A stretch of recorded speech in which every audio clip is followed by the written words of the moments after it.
Luis, ¿nos podrías situar en qué contexto social, político, religioso nace Jesús? O sea, para comprender las tensiones, no sé si los Sí, fariseos, los saduceos, los celotes, sí, los sí. escenios, cómo se llevaban, o sea, dónde nace, en qué contexto, ¿no? Tantas cosas que se puede Ajá. decir al respecto. Ujú, Lo primero que habría que hablar un poquito es de la estructura política de aquel territorio en el que nace Jesús. Cuando Jesús, en el que nace y se desenvuelve Jesús, porque no va a ser el mismo ambiente aquel en el que nace que en el que muere, ujú, ni siquiera desde el punto de vista político. ujú, Cuando Jesús nace, se puede hablar del gran Israel, sobre el que ujú, reina Herodes el Grande, que es un gran rey, por cierto, un rey constructor, es un rey poco querido de los judíos porque no es judío de religión en origen, su familia, él hace por parecer un judío más, pero los judíos no olvidan que es un idumeo en origen, su abuelo, su bisabuelo, por lo tanto no es judío este es Herodes el Grande. un gran rey que asesinó a todos sus hijos, ¿puede Sí, ser? sí, sí, no, no, sus realizaciones son perversas, Ujú. pero Bueno, no, una... no deja de ser el Ujú, constructor del gran Israel, ujú, construye lo que luego será la capital de Israel, ujú, que no es otra que Cesarea Marítima, hace el templo fabuloso, que luego destruirán los romanos en el año 70 y que pasaba por ser el edificio más importante existente en todo el imperio, todavía no existe el Coliseo, y en aquel momento el templo de Jerusalén se tiene por el gran edificio existente en todo el imperio romano. Hace el palacio de Masada, hace otros muchísimos palacios y gobierna a este pueblo ingobernable que es el de los judíos. Cosa que hace efectivamente llevando a cabo atrocidades. Antes de morir, mata de sus innumerables hijos a 4 o 5 hijos. O sea que es una barbaridad, es un rey déspota, era un rey tirano, eso no cabe duda, pero desde el punto de vista político, de lo que es estructuras políticas y creación del gran Israel, tenemos que considerarlo como un gran rey, porque ujú, además nace en el contexto en el que nace, ujú. en el que los reyes no son reyes justos ni democráticos, y probablemente en Roma se estaban haciendo atrocidades tan grandes como las que Herodes el Grande hacía en Palestina. Ujú. Esta es la situación en la que nace Jesús, el gran Israel. El mapa de Israel tal cual lo conocemos hoy. Sobre todo ese territorio israelí que hoy día conocemos, reinaba precisamente Herodes el Grande. Pero luego a su muerte se va a producir el fraccionamiento de este imperio, si se puede llamar imperio a un territorio como Israel que no es de grande ni como Andalucía, ¿no? Ujú, Entonces se va a partir en cuatro territorios, lo que se llaman tetrarquías, y el propio Lucas se refiere a ellos como tetrarquías. En una de ellas, la más importante, la de Judea, con capital en Jerusalén, va a reinar su hijo Arquelao, pero se van a producir tales disturbios, fíjate, ¿ves? Esto un poquito avala lo que decía antes, que por lo menos Herodes el Grande durante muchos años fue capaz de reinar sobre un reino grande y tenerlo en un relativo orden, ¿no? ujú, Arquelao no va a ser capaz de llevar a cabo ese mismo orden público que llevaba a cabo su padre y va a ser depuesto por la autoridad romana, de manera que la provincia de Judea va a pasar a gobierno directo del poder romano, del imperio romano. Por eso nos vamos a encontrar luego una figura como la de Poncio Pilatos, que es el gobernador, prefecto o procurador de aquella provincia israelí. El resto del territorio israelí, sin embargo, va a ser gobernado por otros hijos de Herodes el Grande, de una manera fraccionada, de los cuales el más importante es Herodes Antipas, que va a gobernar sobre Galilea. Luego hay otros dos territorios, la Traconítida, la Decápolis, sobre la que van a gobernar otros pequeños reyes, también descendientes de Herodes el Grande, pero los dos grandes gobernantes de ese mundo en el que se va a desenvolver Jesús y en el que finalmente va a morir, va a ser la prefectura de Judea bajo control directo de los romanos y el reino de Galilea bajo control de Herodes Antipas, que no deja de ser un rey títere al servicio de los romanos, pero no deja de ser también un autóctono de la región que reina sobre un reino que en principio es independiente o por lo menos autónomo. Eso por lo que se refiere a la estructura política del territorio. Es importante conocerlo y muy importante luego para entender la pasión de Jesucristo, ¿eh?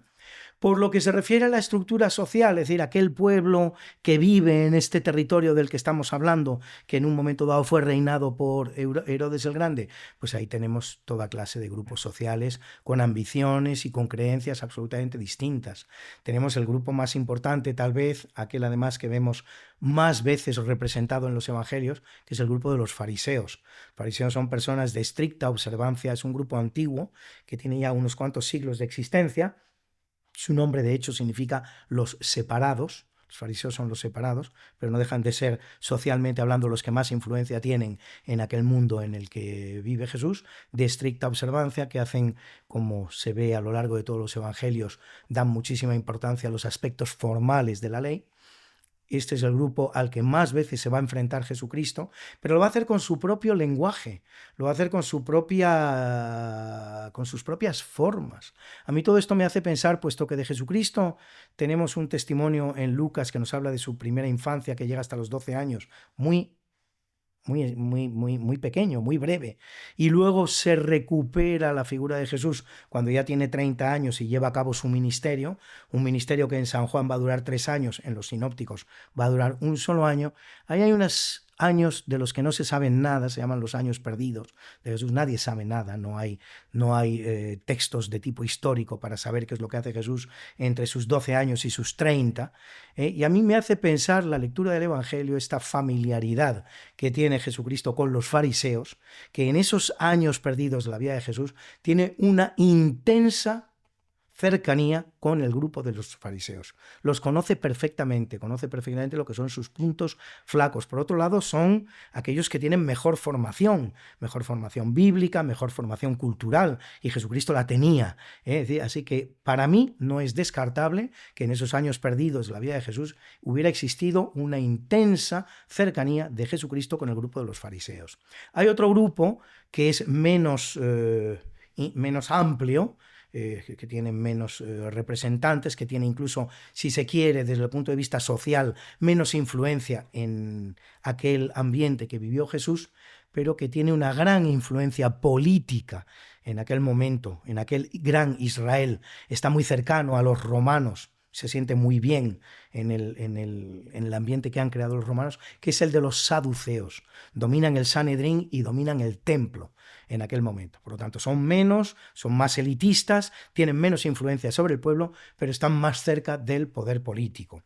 Hay un tercer grupo que no se menciona nunca en el Evangelio, a no ser que aceptemos una determinada circunstancia que te voy a contar, que es el de los esenios. Los esenios es una comunidad absolutamente separada de este mundo judío que vive Jesús. Viven en comunidades en el desierto, han roto con Jerusalén, han roto con el templo, tienen comunidades de tipo monástica, algunos practican el celibato, otros no, siguen leyendo la Biblia, eso por descontado, siguen siendo judíos, pero viven separados.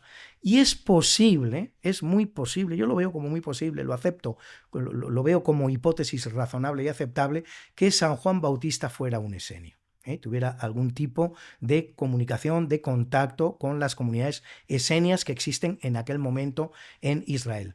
Una de las cuales es la comunidad del Qumran. Solo una de las cuales. No es que la comunidad del Qumran sean los esenios.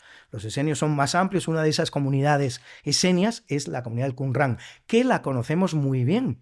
La comunidad del Qumran la conocemos muy bien, porque en los años 40 aparece toda una biblioteca escondida en unas cuevas palestinas de la comunidad del Qumran, con los escritos que practicaban, con quiénes eran sus jefes, cuál era su regla monástica, cómo vivían, cuáles eran los textos que leían.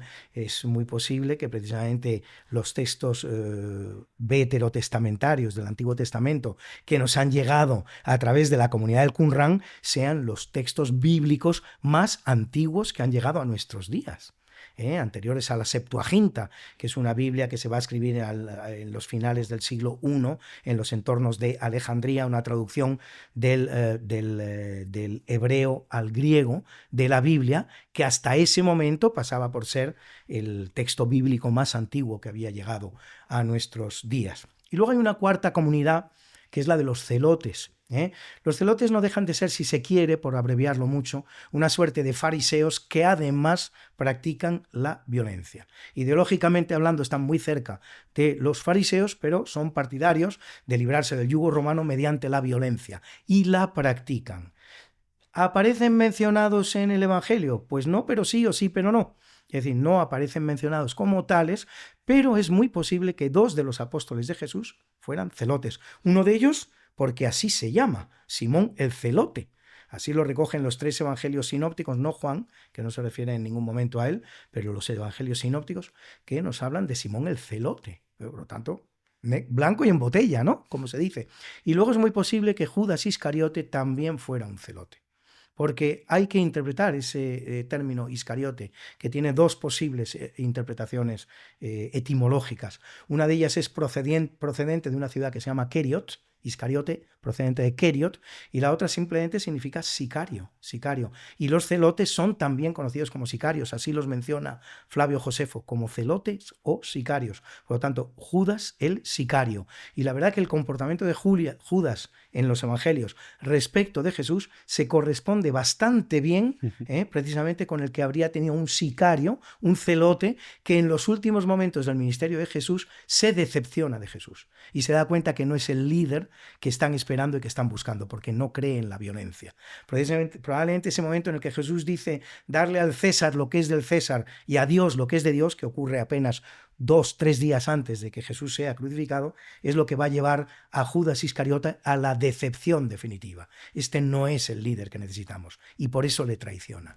Si te ha gustado este corto, tienes la entrevista completa en pantalla y en nuestro canal. Muchísimas gracias.